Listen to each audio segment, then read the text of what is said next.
Karibu katika sehemu yetu ya 3 ya Kivuli cha Kweli. Mwandishi na msimulizi ni mimi Gerard Kadinya, chini ya Jiwe Lisilotazamwa. Usiku ulipoingia, Jasiri na Amani walikutana kwa siri pembezoni mwa mto uliokatiza kijiji cha Mlimani. Hakukuwa na mtu aliyepaswa kujua walichokuwa wanapanga. Tangu Kamanda Bendera atoe onyo lake, kila mtu alionekana kumwogopa, lakini kwa Jasiri hofu ilikuwa imebadilika na kuwa hamu ya kujua ukweli. "Unakumbuka ujumbe tulioukuta?" Jasiri aliuliza. "Ukweli umefichwa chini ya jiwe lisilotazamwa na mtu," Amani akajibu. "Watu wote wamekuwa wakitafuta nyumbani kwa Mwalimu Kito. Hakuna aliyefikiria sehemu nyingine."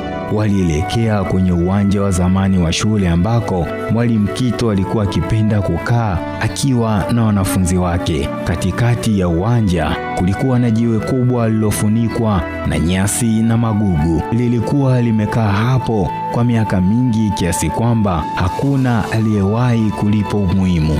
"Hili linaweza kuwa ndilo alilomaanisha," Jasiri alisema. Walianza kulisukuma kwa nguvu. Mwanzoni halikutikisika, lakini baada ya kulisogeza kidogo, waliona sehemu ya chini ikiwa imefichwa na mbao ndogo. Amani aliondoa kwa tahadhari. Ndani kulikuwa na boksi la chuma lililofungwa kwa kufuli. "Hatimaye," alisema kwa furaha. Jasiri alitumia jiwe kulivunja kufuli. Walipofungua boksi hilo, walikuta daftari jeusi, kifaa kidogo cha kuhifadhia taarifa na picha kadhaa zilizokuwa zimefungwa kwa mpira. Walipoanza kuzitazama picha hizo, nyuso zao zikabadilika. Picha zilionyesha viongozi kadhaa wa kijiji wakikutana kwa siri usiku pamoja na wafanyabiashara waliokuwa wakisafirisha magogo, madini na mali nyingine za kijiji kinyume cha sheria. "Hii ndio sababu Mwalimu Kito amepotea," Amani alisema kwa sauti ya kutetemeka. Jasiri alifungua daftari. Ukurasa wa kwanza uliandikwa kwa herufi kubwa. "Iwapo unasoma maandishi haya, ujue ama nimekufa au nimechukuliwa. Wanaoharibu kijiji chetu si maadui wa nje, bali ni wale tunaowaamini kila siku." Kabla hawajaendelea kusoma, walisikia sauti ya mtu akipiga makofi polepole nyuma yao.